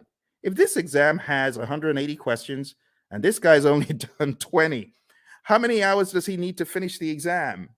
The wise people would say 8 more hours. You're correct. It was a disaster. I had only gotten to question 20, 1 hour in. And this is a very good example of how not to take the exam. Don't take the exam saying, oh, I've got to answer this. I'm going to use all the time I can to answer this one question. No, don't do that. Don't do that. I was spending 3 minutes a question. How foolish. Instead of me to go with my gut and just keep mowing them down, just keep going. Even if you feel they're not right, you don't have the luxury of time. I've had a lot of students who say, Phil, I was shocked. I ran out of time. Normally, before I got into the exam, I was killing all of my mock exams. Of course, because the stakes are higher. Your brain is going to be working differently. You're going to be working differently. So don't try that stuff that you do at home on the real exam, okay? Which is why I say roll up your sleeves and go to a test center, smell the coffee. It'll kick in. It'll kick in. Just drink the coffee, but smell the coffee because you realize the stakes are high. Long story short, after 1 hour, I started writing my eulogy of the PM slain in the Battle of PMP. The PMP who tried his best, the PMP aspirant, the PMP wannabe who tried his best. Phil tried his best, but alas, he was slain at the Battle of PMP. Why was he slain? He didn't have his weaponry right? So I was crafting my eulogy until a conspiracy theorist gremlin pounced on my shoulder. And I'm grateful for that conspiracy theorist gremlin.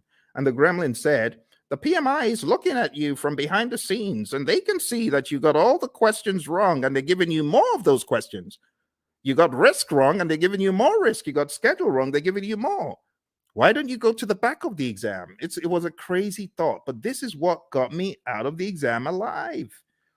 I jumped all the way to the back of the exam. Back in those days, you could move backwards and forwards between all the questions. And back in my day, there were actually 200 questions. So I went all the way to the back and I started doing the questions from the back, from the back, from the back.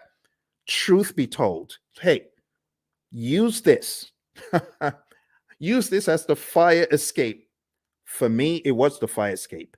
I started backwards and I realized the questions were easier from 200, 190, 180, 170, 160, 150, 140, and just kept doing the exam backwards, and it was easy. Then I got to a pocket of difficult questions. It's like these question writers are like fiends from the pit. They know where to grab you, and they just, boom, dollop a boatload of hard questions, and it's like quicksand.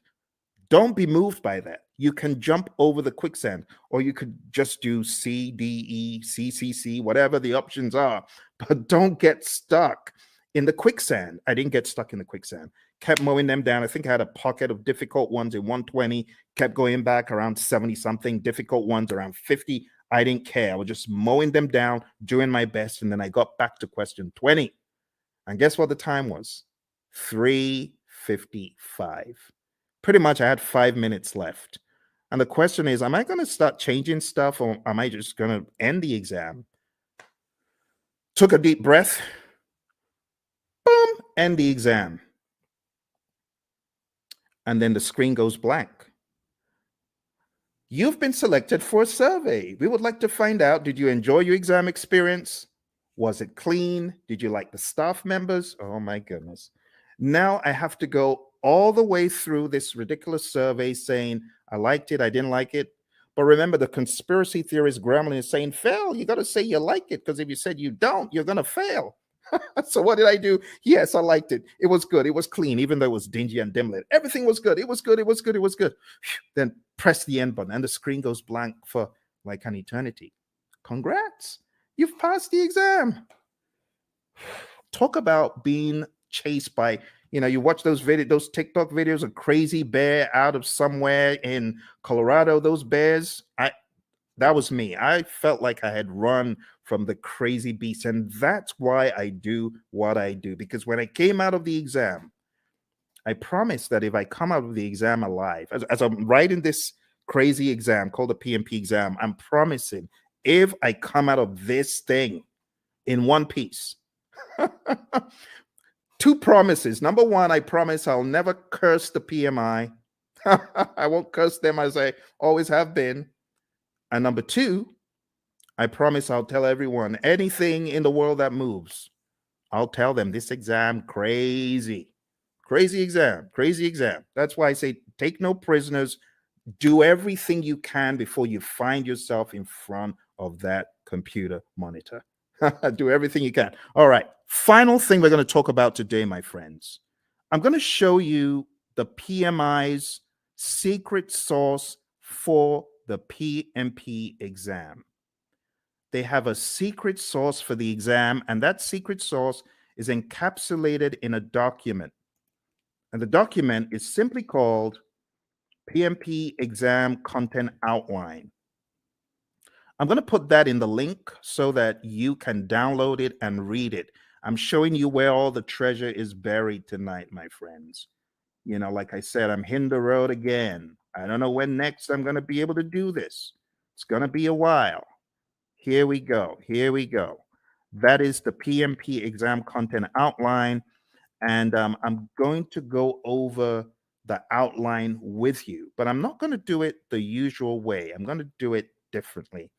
I am going to do it very quickly by going through my special roadmap. It's a roadmap I created for the PMP. And it cuts off, I would say, about 10 hours. It cuts off 10 hours from the curriculum because it's very rapid and effective. Are you ready? Let's jump into it. Let's jump into it. Here we go. Here we go. For those of you that have been on since we started, thank you very much. I hope you're finding value from it. Your exam is going to have people. 42% of the exam is people, 50% is process, 8% is business. And then you can slice that across 50% agile and hybrid, 50% predictive. Okay? So what am I trying to say? I'm trying to tell you agile is a beast, a big old beast as big as predictive. Here's the breakdown one more time. See that? So pay close attention to the process domain, but don't forget, you could slice these into 21, 21 for people, 21 agile and hybrid, 21 predictive. For process, 25 agile and hybrid, 25 predictive. For business, 4% agile and hybrid, 4% predictive. That's the general idea. Okay. Let's go into the people domain very quickly, and I'll just try to wrap it all up. Okay. Number one, I have changed the order from what is in the outline that I sent you. In the outline, it starts off with manage conflict, and then it goes into lead a team and so on. But I'm changing it because I want you to get the flow. The flow doesn't make sense in the outline. I want you to get more of the flow from a time perspective. So number one, what I want you to think about first is building a team.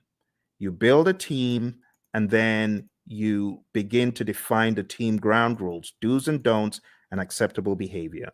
And then you begin to lead a team. You know, my mentor, John Maxwell, he says a true measure of leadership is influence, nothing more, nothing less. You're going to lead the team to success. You're going to help the team understand what to do on the project.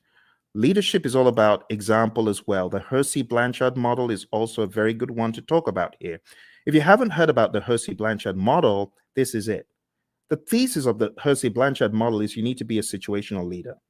You can either be in a directing mode, depending on the individual. This is where you give low support and more direction, or in a coaching role, or in a supporting role, giving more support than direction, and in a delegating role where you just know the keys to the kingdom are safe with this dude, this girl, because they've proven themselves time and time again.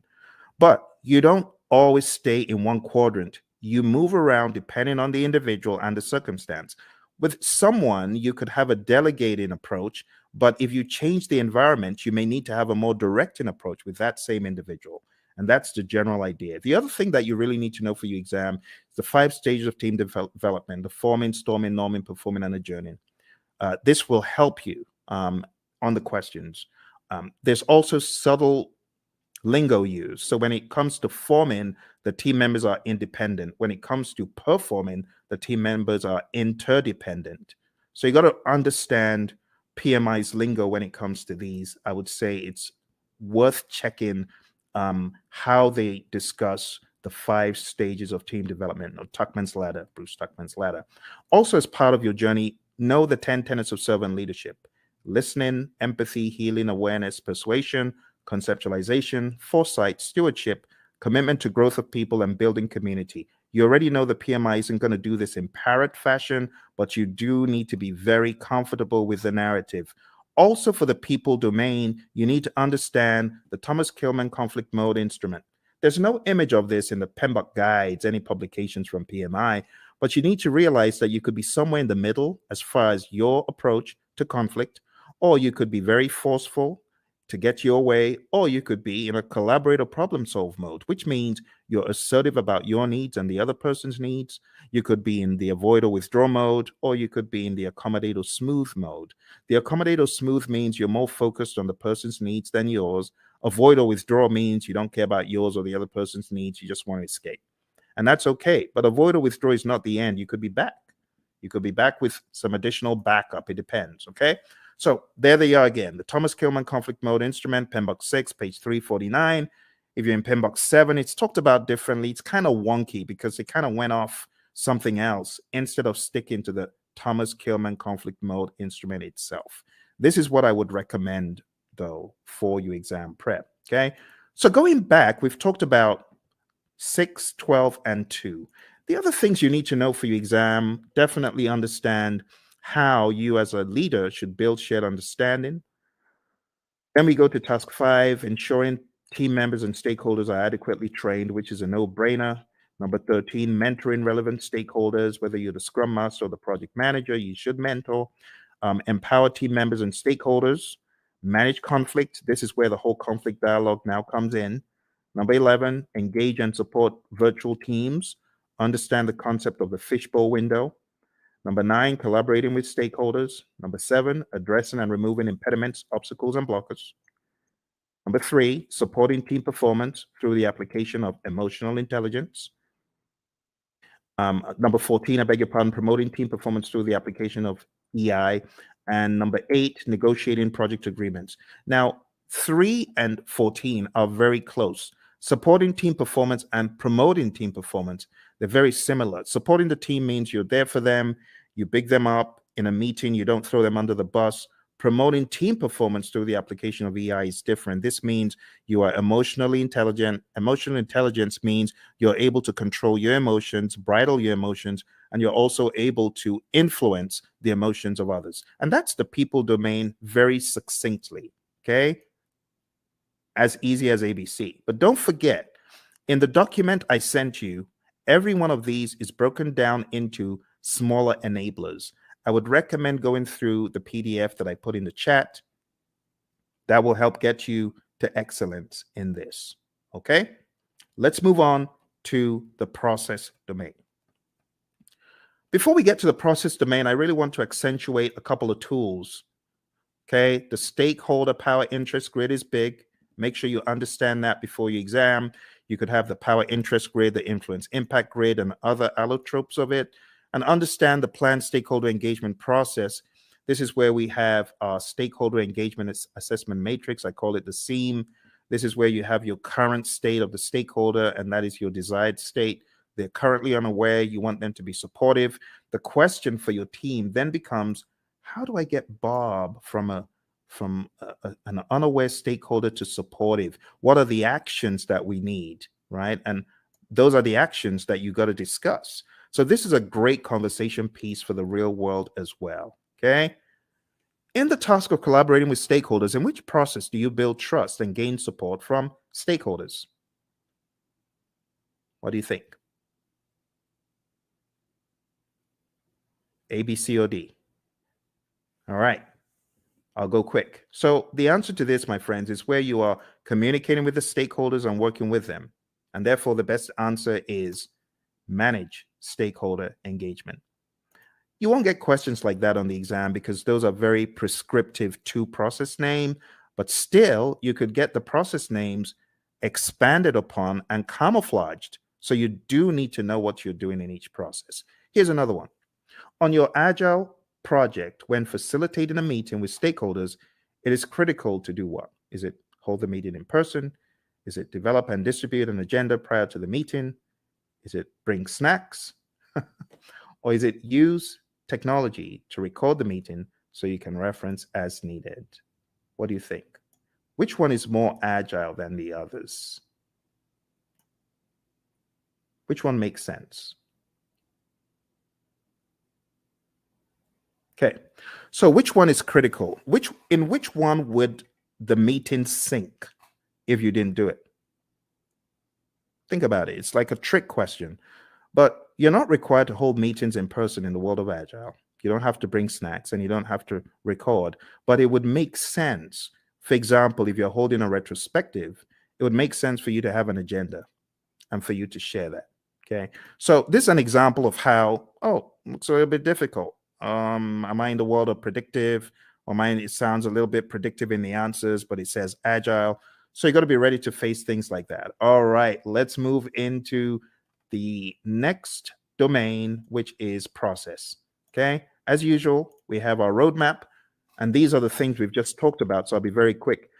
Number one is actually task 13. So this is where you determine the appropriate methodology, the methods, the practices. Are we going to be agile, predictive, or something else? Then you got to establish a project governance structure for rules and regulations and how things work. And then number 9 is pretty much integration. You got to integrate project planning activities.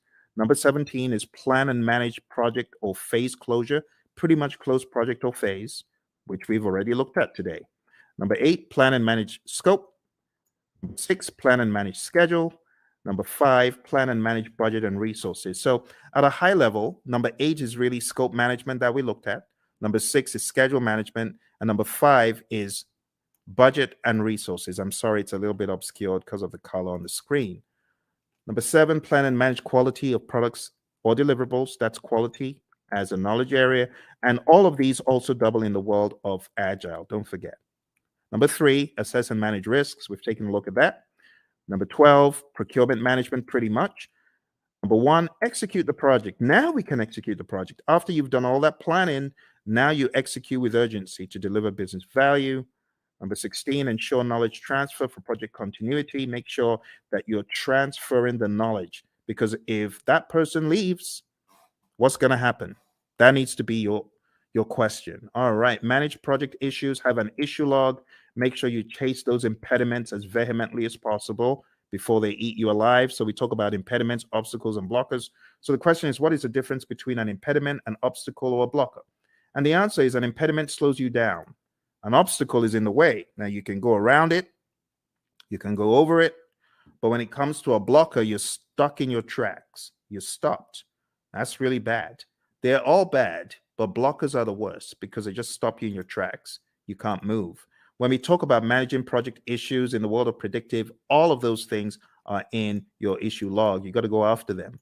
Manage project changes just means manage changes using your change management plan. Your configuration management plan must also be considered.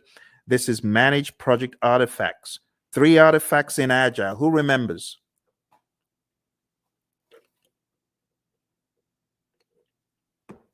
I'm getting some crickets.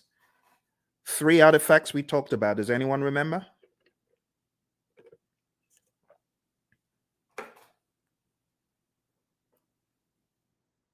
Hello? Everyone's quiet. Okay, I don't bite. All right, so the artifacts I was looking for from the world of Agile is your product backlog, your sprint backlog, and your increment or PSI. In the world of predictive, I was expecting the baselines and the plans pretty much. They're possible artifacts. We could also say our burn charts are artifacts from the world of Agile and things such as that. There are other things we could include. All right, managed communications is the next one. Pretty much managed communications, the communication knowledge area, and then engage stakeholders. pretty much the stakeholder management knowledge area that we've taken a look at. Okay. Don't forget, there's some really important stuff in the Agile Practice Guide as far as the incremental agile predictive iterative mantra, knowing when one is better than the other. So if there's a low degree of change, but there's a high frequency of delivery, it's incremental, stuff like that. This image is going to help you master. Again, know your Scrum, know your Scrum, know your Scrum inside out. Read the Scrum Guide. Make sure you go to scrumguides.org. As I recommended earlier, read it, go through it, go to Ken Schwaber's website, scrum.org, and make sure you take some of his Scrum basic assessments. They will really help you get very firm in Scrum. And don't forget the PMI's Agile Practice Guide, page 18, table 3-1. This is a table that you do, in my mind, absolutely need to know before your exam. And when it comes to the world of risk, just understand that risk can be positive or negative. Like in this image, we have, okay, the mouse gets the cheese. Well, that's a positive risk. Or the trap gets the mouse. Okay, it's a negative risk. But from whose perspective? From the perspective of the mouse. But what if we're talking about the homeowner? From the homeowner's perspective, what if the mouse gets the cheese? That's negative. So you always have to put on your perspective hat. Speaking of hat, the mouse is wearing a hat. So what strategy has the mouse adopted from this? Well, the answer would be mitigate. The mouse is trying to mitigate. Okay. Let's move on to the final domain. The final domain in this narrative, my friends, is a business domain. And in the business domain, we have 4 tasks. Number 1, plan and manage project compliance. Make sure that you are complying. Do not comply, because not complying could be bad. We're going to hear from our buddy Roy very quickly here. He's going to share an agile perspective of compliance. Let's hear what Roy has to say. So Roy, is this a good word in agile space? Well, maybe it's a necessary word. We certainly don't like it, but it is functionally correct. It is technically the correct word to use. But we do want to make sure that we're aware of what compliance regulations are in place, so that we don't get ourselves in trouble. But I also want to stress that there are actually times when we might intentionally decide not to be in compliance. I've done a lot of work in the finance space, insurance space, and sometimes they're actually having those conversations of, okay, there's a new regulation that just came down the pike. Is it cheaper for us, for at least for right now, to go do that and go make sure that we are compliant, or should we just pay the fees for a period of time and do that work later? So those discussions are they're valid discussions, especially when no one's being hurt. It's not about that. It's more about this regulation. We just can't get to it right now. It's going to cost us more to do it now versus later. So sometimes there's discussions happen, but those things are planned. They're understood. There are lots of discussions. Same basic needs, in an agile project as you would in a traditional project. It doesn't really change that much. But again, the difference is how we do it. We make sure that the teams are very aware of the compliance and regulatory needs, and that they understand them very clearly, so that we don't necessarily have to do reviews to identify compliance. We are encouraging the teams to be compliant always. That's a big difference. All right, good words from our buddy Roy. And like I said, if you want more of Roy and I's training coaching, going down to hpmexam.com, we have tens and tens of hours of both of us going back and forth talking about this stuff over and over again. You could go on to tinyurl.com/elite PMP. You'll be able to join the Udemy course where we have PMBOK 7. We just go to town on PMBOK 7, and you can watch all of those videos there. All right, moving on. Let's go back, and we're talking about business domain. Next thing is evaluate and deliver project benefits and value. So in the world of the PMI, they've become hypersensitive to the concept of benefits and value and outcome. It's no longer just about deliverable. Moving on to task 3, evaluate and address the external business environment changes for impact on scope. This is what a good product owner should be doing. A good product owner should always be scanning the boundaries and saying, what has changed in the environment? How does that affect our project? That needs to be the question. All right. As usual, I want to hear from my buddy Roy about environmental impacts. He always has such great wisdom to share. So let's listen to what my buddy Roy has to share. I hope the sound is coming across properly. It's a little bit different from Zoom's, this mechanism I'm using. So do let me know if you're able to hear the sound of Roy's voice. Let's listen. I'm glad to talk about the backlog. That's a very positive change. Obviously, observing and monitoring and all that sort of thing is really not that much different than you would do. That's a business thing. Your product management community, if you have one, they would be doing these sorts of things. And that part doesn't change. The part that does change, though, is that we're able to make those changes a lot faster. So if something is happening in the market, we don't have to wait 6 months or a year to implement it because of current projects. We change it now, or as early as is practical anyway. And the main reason that we can do that is because it's less impact to our schedule, less impact to our projects. We can make those changes a lot faster with significantly less impact to our project. All right, back to you, Phil. All right, awesome stuff from our buddy Roy. So now you understand the concept of the environmental changes and their impact on scope. We've got one more, and we're going to be done for the night. We're going to be done. So here's your last chance. Type in any questions you have. I'm sorry if you are typing in questions and I'm not seeing them. This is a different platform, so even though it's live, I am unable to see if you have chatted in anything. It's not coming through. You might want to go to LinkedIn and try, because a few moments ago, Lawan was chatting in and it did work for her on LinkedIn. So if you're typing in and it's not working, I am sorry. All right, let's go on to the final one, and it's support organizational change. And you as a project manager, this is your job. Your job is to support organizational change. If the organization is going through change, you got to be a champion for it. You got to make sense making sessions. You got to help the organization, right, in their sense making sessions. You need to spearhead and lead the charge. As it says here in what we have in 3.4, it says assess the organizational culture. That's number one. Number two, evaluate the impact of the organizational change to your project. And finally, evaluate the impact of the project to the organization. And then you got to determine required actions either way. That's the general idea. We're going to hear from our buddy Roy, and then we're going to wrap this up. So our buddy Roy is going to talk about organizational change from the world of Agile.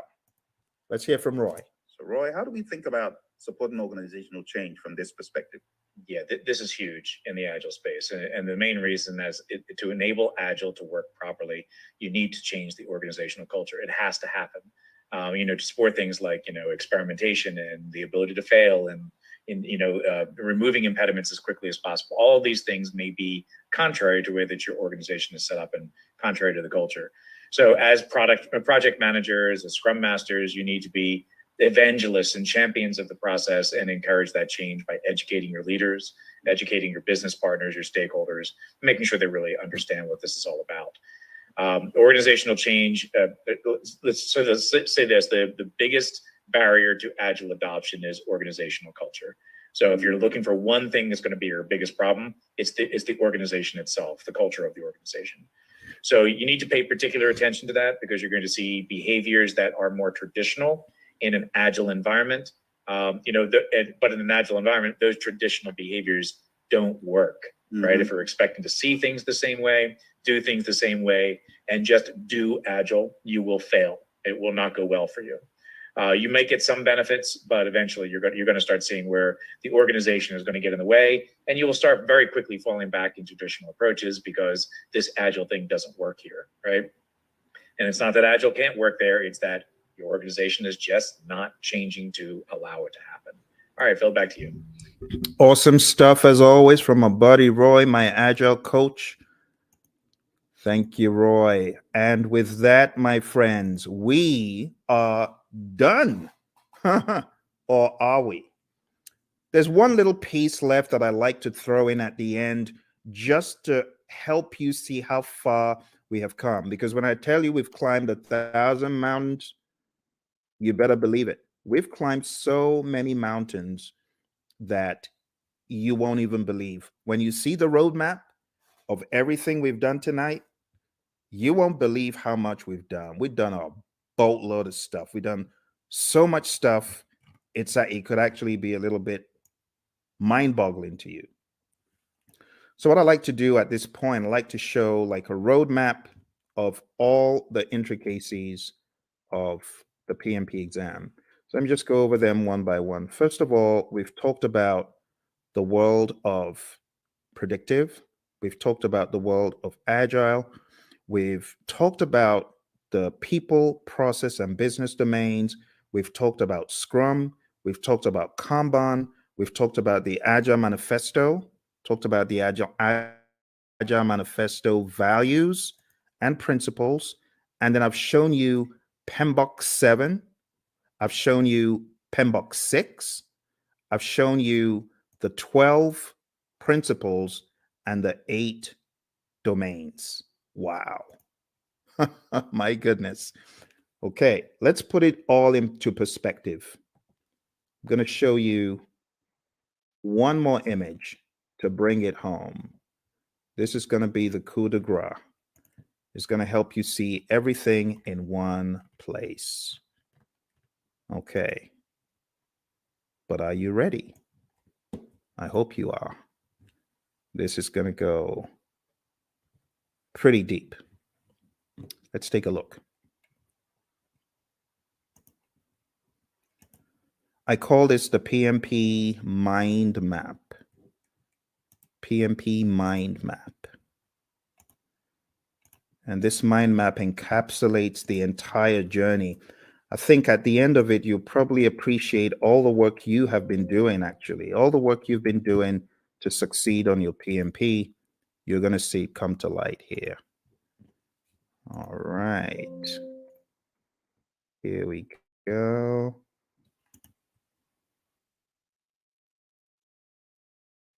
PMP mind map.